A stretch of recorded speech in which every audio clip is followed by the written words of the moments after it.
Bom dia. Oi, Ana, bom dia. Bom dia, amigos. Tudo bem? Sejam bem-vindos ao nosso primeiro estudo de O Consolador. Esse aqui, ó. O Consolador é esse livro do Emmanuel, né, através do Chico, que foi lançado no comecinho da década de 40. Bom dia, Lilian. O Consolador é um livro de perguntas e respostas. É bastante interessante. Nós temos nesse livro aqui, para ser mais exato, nós temos 411 questionamentos foram feitos a Emmanuel. E ele respondeu cada um. Então vamos lá. Vamos pedir a Jesus, ao Mestre de Amor, que nos guie. Sempre a Ti, Senhor, que nos traga paz, que nos direcione para uma vida moral, para uma vida recheada de sentimento, para uma vida em que possamos ser úteis para a nossa sociedade, trabalhando, construindo e servindo, Senhor, sempre. Muito obrigado, que assim seja. Bom, vamos lá. Hoje a gente começa, como toda vez, né? Toda vez que a gente vai fazer um projeto novo, começar um livro novo, a gente inicia pelo prefácio, né? Pela introdução. Não poderia ser diferente com o Consolador, principalmente porque prefácios dos livros do Emmanuel, principalmente, todos do Chico, né? Eles são prefácios assim que já direcionam o trabalho. Vocês vão entender bem como é que isso é muito importante hoje, tá? Foi uma descoberta muito grata por nós, né?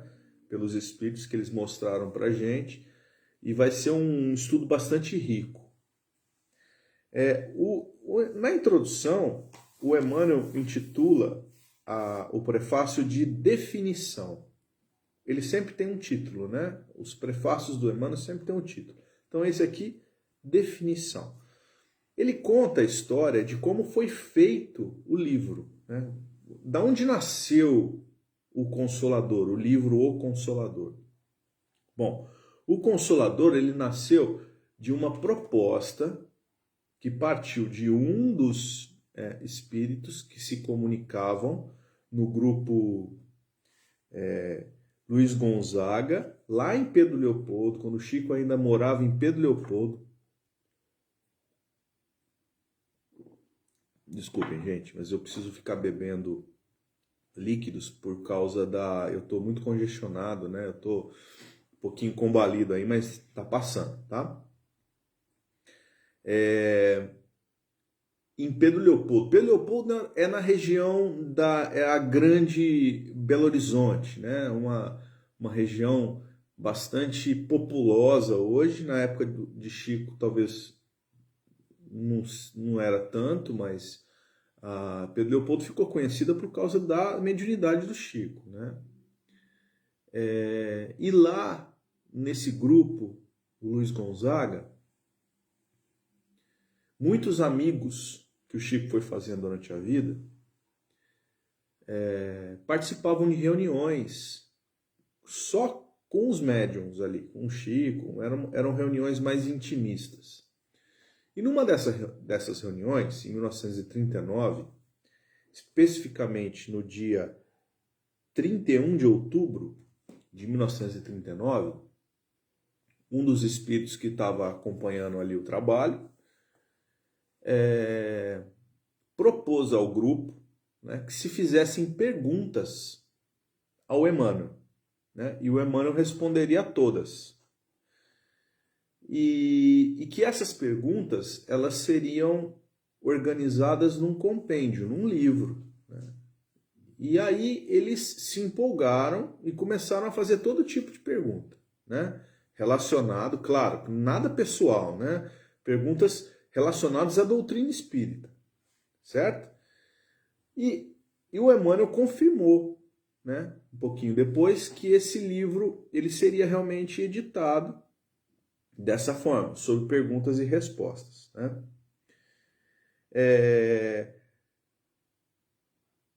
Depois ele veio o próprio Emmanuel e respondeu, dizendo que eles podiam tomar o Espiritismo, né, como um triângulo de forças espirituais. Isso na mesma reunião, gente. Um triângulo de forças espirituais.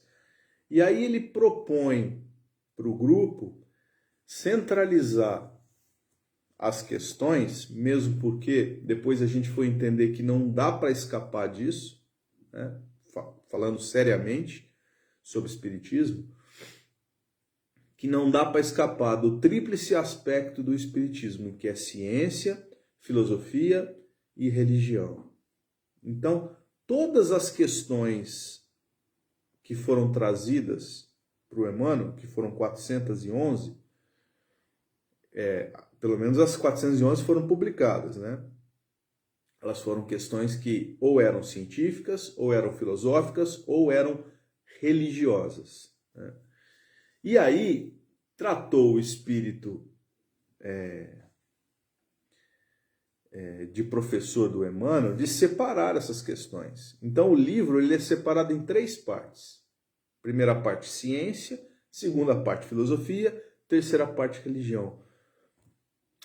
O livro O Evangelho segundo o Espiritismo inicia-se assim. Não sei se vocês se recordam, né? Quando Kardec coloca no primeiro capítulo, não vim destruir a lei, né? Em que ele fala sobre a lei mosaica, sobre a lei divina, sobre a lei dos homens. Logo depois ele coloca lá ciência, filosofia e religião. Então está bem explicado isso, que a base do espiritismo ele tem essa conotação, esse tríplice aspecto que nos propõe ao trabalho, né? É sempre assim, ao trabalho, nunca aos movimentos de engrandecimento da alma, ou aparente engrandecimento da alma, movimentos que sejam ociosos, né? Ou preguiçosos, que se diga, ou simplesmente elucubrações, né? Não, um movimento é sempre um trabalho. E ele no prefácio, ele diz assim: a ciência e a filosofia vinculam à Terra essa figura simbólica, porém, a religião é o ângulo divino que a liga ao céu. Então, dentro do tríplice aspecto, nós temos ciência e filosofia ligado à coisa material, né? à Terra, e nós temos a religião como algo que seja ligado ao imaterial, ao espiritual, aos céus, né? No seu aspecto científico e filosófico, a doutrina será sempre um campo nobre de investigações humanas, como outros movimentos coletivos de natureza intelectual, que visam ao aperfeiçoamento da humanidade. Então, são necessários? Claro que sim. Chama muita atenção quando a gente vê algum irmão da nossa doutrina, né, do Espiritismo, falando sobre práticas espirituais e práticas materiais, exaltando as práticas espirituais de uma forma separada do que seja o viver encarnado. Como assim? Por exemplo, é como se valorizássemos algo que ainda não vivemos ou vivemos experimentando, né? Que é a prática espiritual plena, não é plena, a gente experimenta, né? A gente experimenta num transe mediúnico, a gente experimenta num momento introspectivo, né? Num momento de uma vibração mais íntima, a gente experimenta uma prática desse tipo numa... Tá me fugindo as palavras hoje. Numa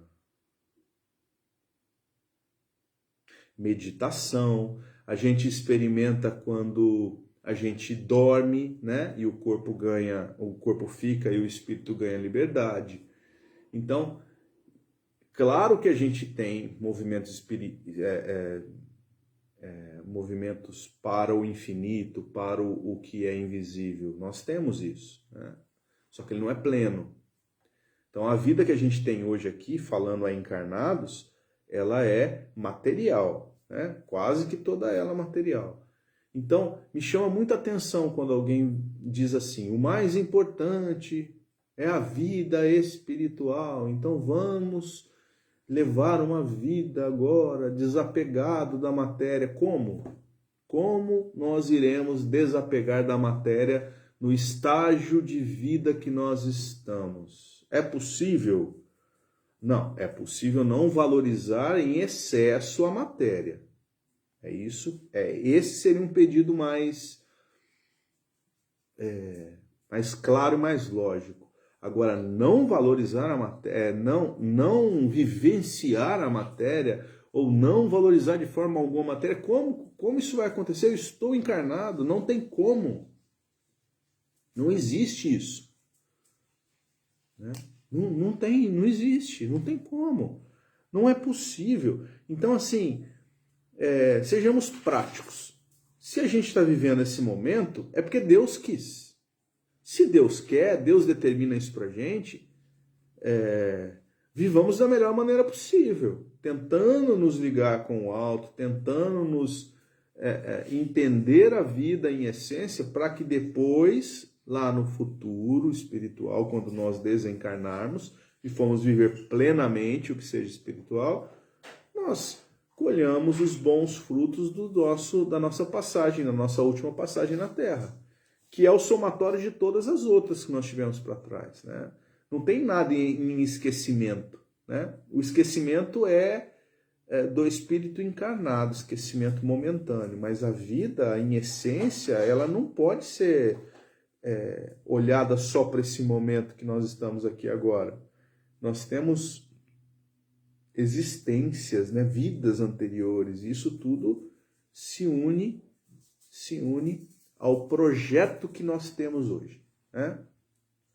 Ao nosso lar, a nossa casa, a nossa família na Terra, as pessoas que convivem conosco, ao profissional que nós somos hoje e tudo mais, né? Então, olha como a gente vai lendo algumas coisas aqui que o Emmanuel vai propondo no prefácio, gente. A gente vai tirando aqui coisas importantes para as nossas vidas práticas, né?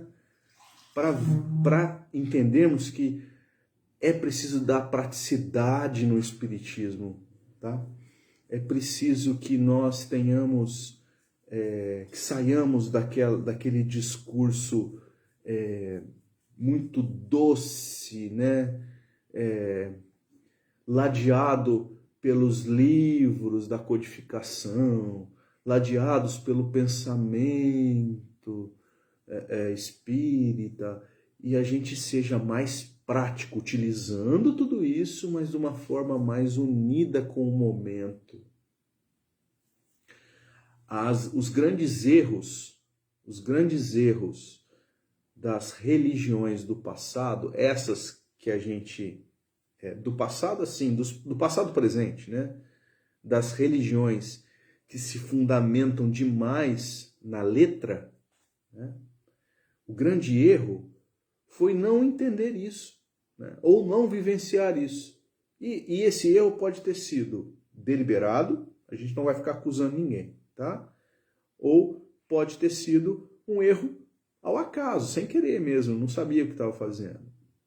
Mas aconteceu, Isso é aos olhos, nós conseguimos ver isso aos olhos vivos, né?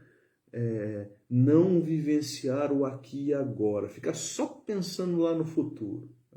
Então, para que tudo isso? Né? Para que essa vivência, se ela não faz sentido? Não é o caso. Bom, continua Emmanuel. No aspecto religioso, todavia, ele entra na parte mais importante do tríplice aspecto, certo? Repousa a sua grandeza divina.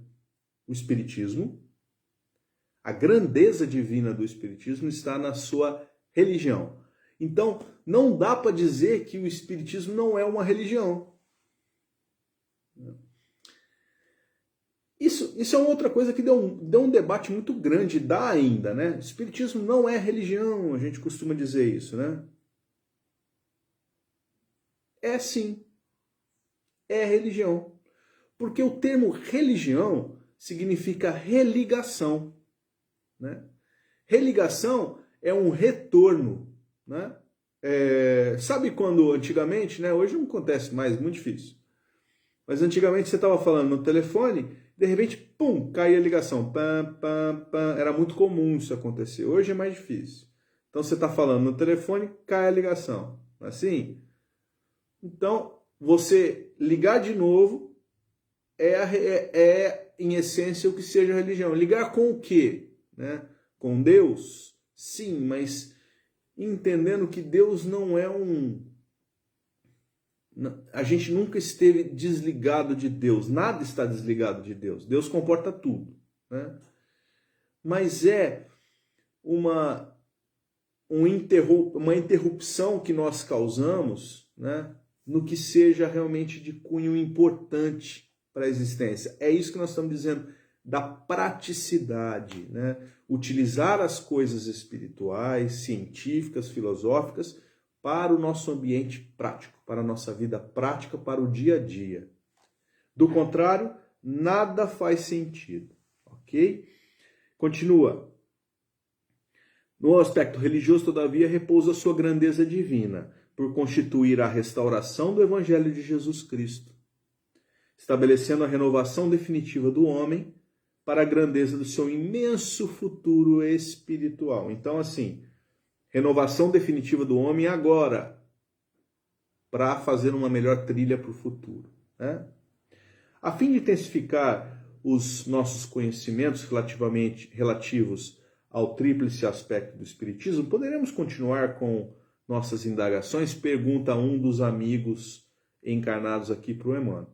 E ele responde: podereis perguntar sem que possam nutrir a pretensão de vos responder com as soluções definitivas, embora cooperamos convosco de melhor vontade. Então, assim, a humildade desse espírito, né, do Emmanuel, isso precisa ser ressaltado. Ele coloca a situação assim: podem perguntar tudo que vocês quiserem, eu vou responder com o que eu posso e com o que eu tenho. Só que as respostas, elas não são definitivas. Dá licença, gente. Elas não são definitivas. Elas têm um caráter pessoal, né? Então, o grande educador aqui do Espiritismo, o Emmanuel, ele se coloca como falível também. Então, ele não tem definições, né? Eles não são palavras irretocáveis.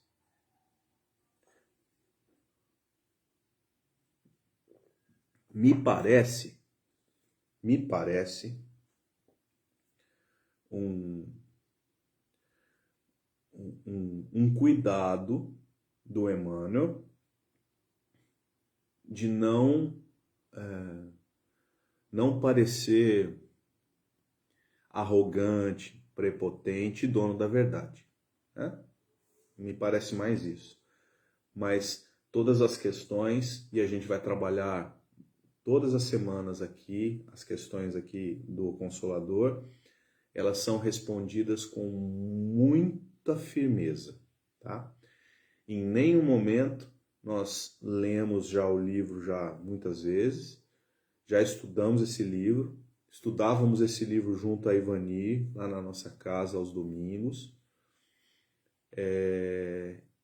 Ele, em nenhum momento existe um cadafalso assim, sabe? Um passo meio cambaleante.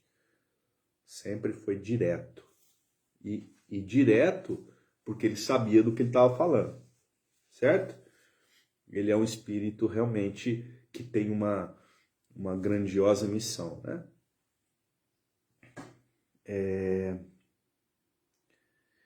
E ele completa. Além do túmulo, o espírito desencarnado não encontra os milagres da sabedoria e as novas realidades do plano imortalista transcendem aos quadros do conhecimento contemporâneo, conservando-se numa esfera quase inacessível às condições humanas, escapando, pois, às nossas possibilidades de exposição, em face da ausência de comparações analógicas, único meio de impressão na tábua de valores restritos da mente humana. Parece muito difícil, mas a gente vai explicar. O Espiritismo, ele surgiu de uma maneira revelada. Como assim? As outras religiões não tiveram esse propósito, elas não foram reveladas. Então, a gente tem que tomar cuidado para falar isso, mas o Espiritismo ele foi revelado através da mediunidade, né? Foi o que Kardec ponderou, né? Através do trabalho de ciência. A ciência está baseada no Espiritismo desde o seu nascimento, né? Aliás, a ciência, que era uma prática comum para aquele homem, né? Para Kardec, que era um grande cientista, a ciência ela permeou o trabalho espírita desde o começo, né? Como é que surgiu o Espiritismo? Hipóteses, né? E através do trabalho de observação, as conclusões que eram possíveis. Então isso é ciência, né? É um método científico, ainda utilizado nos dias de hoje. As comprovações, elas são feitas dessa forma. Propõe-se, se observa um fenômeno, propõe-se hipóteses para aquilo, e aí, através de mais observações, eles vão tirando as conclusões através das causas, né? Olha-se o efeito e busca-se as causas. Então, basicamente, foi isso que foi feito e é isso que é feito até hoje.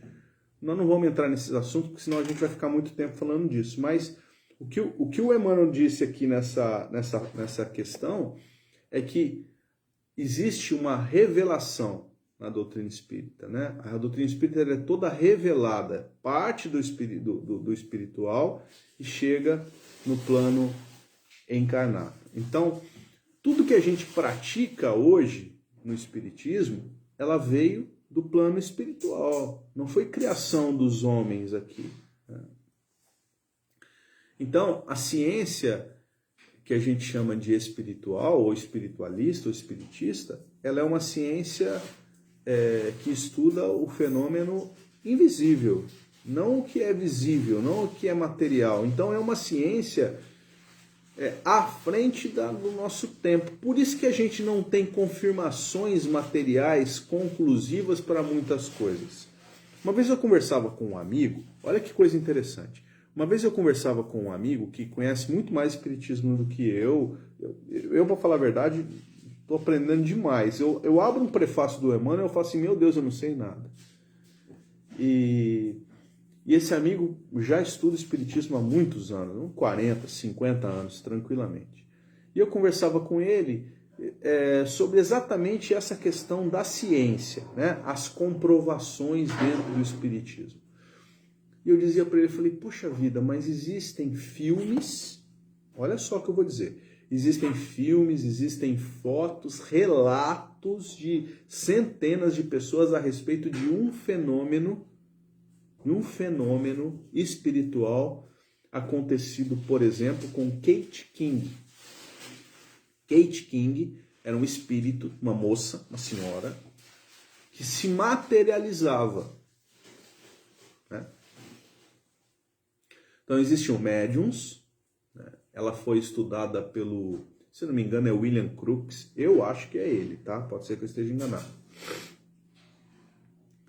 E foi, existe então a materialização desse espírito, ela está documentada. Olha que coisa documentada. Então, se existe o documento, tem uma comprovação científica. Eu, na minha pressa, cheguei a essa conclusão. Se tem o documento é foto, filme e tal, dá para comprovar? Não, isso aqui é filme, é real, realmente aconteceu. Realmente, obrigado, Ana, é o William mesmo, né? Eu vou falar até para vocês, eu tenho esse livro em casa, só que eu ainda não abri ele. Tem tanto livro aqui que eu preciso ler, ele não entrou ainda na fila. Mas, então, existem tantas... E eu perguntava assim para ele, mas se tem a comprovação, se tem o documento, se existe ali, então está comprovado que a vida existe após a morte. Ele virou assim para mim, Daniel, calma. Porque a minha... Veja bem, não que eu duvide, mas o que eu estava propondo para esse meu amigo era assim, a vida após a morte, ela é uma confirmação, ela está confirmada, né, dentro do Espiritismo. Por vários aspectos. Não vamos entrar nisso, senão a gente vai falar muito tempo. Mas, se existem filmes e relatos, e mais que relatos, filmes, né, provas científicas, mas provas materiais, porque a ciência espiritual ela é diferente, ela caminha diferente da ciência material. A ciência material vai chegando na espiritual, né? Não sei se vocês compreendem isso. Não é a mesma coisa, né? A prática espiritual está à frente da prática material, né? Tanto que existem vários relatos que o Chico trouxe aí nos livros, relatos dos espíritos, há 80, 70 anos atrás, que a ciência está conseguindo comprovar só agora. Tem muitos. Pode escrever aí, tem muitos. Com o tempo a gente vai falando deles. Então, assim, a ciência... Então, aí ele me falou assim, calma, Daniel, é complicado. Palavras desse meu amigo, é complicado você tomar conclusões baseados em fatos isolados. Gente, eu fiquei uma semana pensando nisso. Fatos isolados? Fatos isolados. Aí um amigo espiritual me deu a luz. Como Kardec trabalhou com as respostas dos espíritos da codificação, através dos médiuns.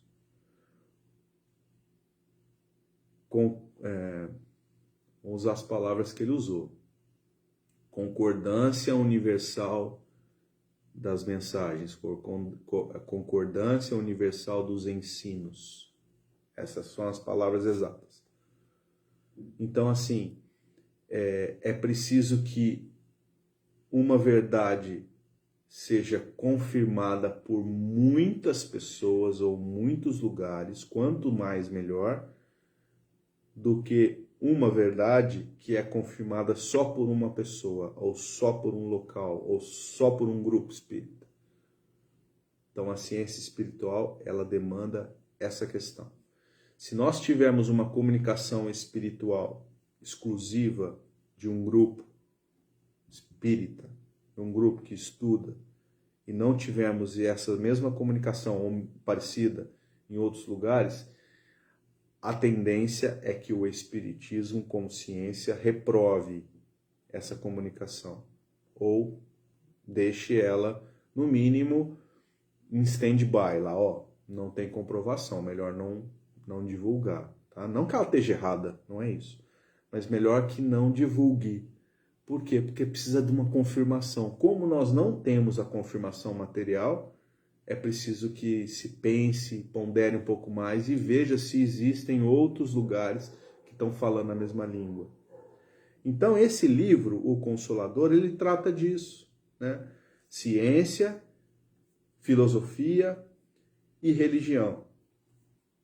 A ciência da Terra, ela é, segundo o Emmanuel aqui no prefácio, ela é só uma parte da verdade, né? Ela vem sendo descoberta. Então, ela vai descobrindo os véus, a ciência, tá? A filosofia, ela responde às questões de cunho existenciais. Então, todas as nossas questões, existe morte além da vida além da morte, existe, e como isso acontece, por que eu vivo dessa forma, quais são as coisas que eu devo aprender, né? Como é a relação com os espíritos, né? Eu encarnado e eles desencarnados. Então, essa parte filosofal, juntamente com a ciência, ela nos dá a primeira asa, né? A primeira perna, vamos dizer assim. E ela está calcada na Terra. Tá? Ela é o terreno, depende único e exclusivamente da humanidade. A humanidade deve e pode e deve trabalhar isso. O que é religioso é a religação com o que é divino, né? Com o que é importante para a nossa existência e para o nosso caminhar. É a religação com Deus. Essa religação, ela está na prática através da ciência e da filosofia. Então, a religião, ela é a continuação do que seja ciência, filosofia, até a gente entender que é pelo sentimento que nós seguiremos adiante. Então, o livro ele trata todo disso. Esse é o Consolador. E o título não está separado disso, né? Porque o Espiritismo, no seu aspecto consolador, ele responde às nossas questões. Ele responde aos nossos anseios. Ele nos direciona para essa vida com Deus, essa vida mais espiritualizada, né? Vivendo o aqui e agora, mas entendendo que não cessa. Ele não para aqui, tá? Esse é o nosso prefácio, então. No livro Vida e Caminho, eu não conheço esse livro, busquei aqui num compêndio da internet, é do Chico. São vários espíritos. O Emmanuel, no caso, nessa lição número 5, a Divina Trilogia, ele, no livro Vida e Caminho, ele trata sobre ciência, filosofia e religião. Nos próximos encontros a gente vai trazer mais um pouco desse aspecto, tá? E ele começa a lição assim: a ciência é luz, a filosofia é trabalho, a religião é amor. Então, a ciência é luz, né? E essa luz ela pode ser opaca ou uma luz muito forte, né? Ela vai aumentando com o tempo. Então, a ciência ela vai caminhando, né? E vai sendo descoberta, certo? A filosofia é trabalho, que nos coloca numa situação mais confortável com aquilo que a gente falou logo no começo, né? Filosofia é trabalho. Filosofia não é ficar sentado no sofá, elucubrando sobre a vida, pensando sobre os aspectos da existência. Não. Filosofia é trabalho, né? Trabalho. Entender que é preciso que se levante, nós saiamos da nossa zona de conforto. né? A zona de conforto é o que nós vivemos aqui agora. De segunda a sexta eu trabalho minha vida comum, chego em casa, descanso, saio, passeio, né? A filosofia nos mostra que existe muito além disso. A luz esclarece, o trabalho aperfeiçoa e o amor santifica. Então, a ligação com o que é terreno. A luz esclarece, esclarecimento é terreno. O amor aperfeiçoa, o trabalho aperfeiçoa, terreno. Agora, o amor santifica. Celeste. Né? Com a ciência, experimentamos. Olha só. Com a filosofia, concluímos. E com a religião, edificamos. É uma lição, assim, muito poderosa, essa lição do Memória. Então, a gente vai degustá-la aos poucos, tá? Porque senão fica muito conteúdo, aí a gente não consegue aproveitar, né? E, como eu disse, os nossos estudos, eles têm o caráter prático. Se eles não tiverem o aspecto da praticidade, a gente fica perdido nisso, né?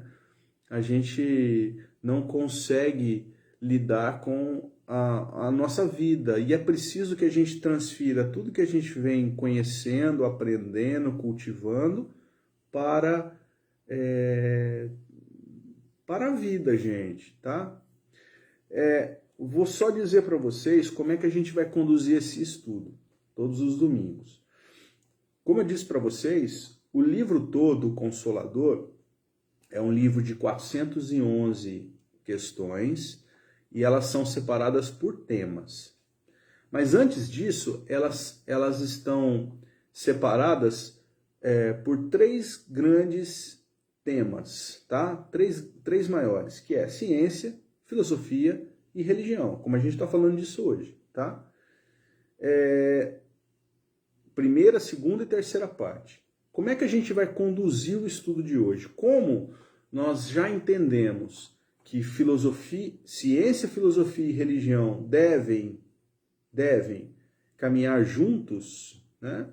Ou não dá para se desenvolver só na ciência, não dá para se desenvolver só na religião, não dá para se desenvolver só na filosofia.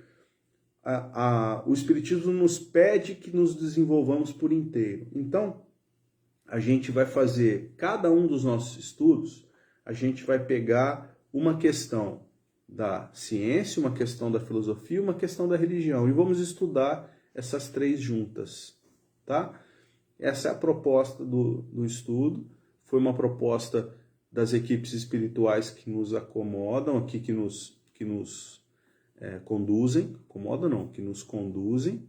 Então, ciência, filosofia e religião. Nós vamos estudar esses 3 aspectos juntos, tá?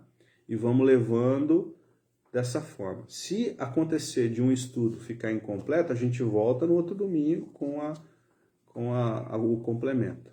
Ok, pessoal? Fiquem com Deus. Um beijo para vocês todos. Quem está aqui hoje? A Lilian, a Ana Amélia, Celina.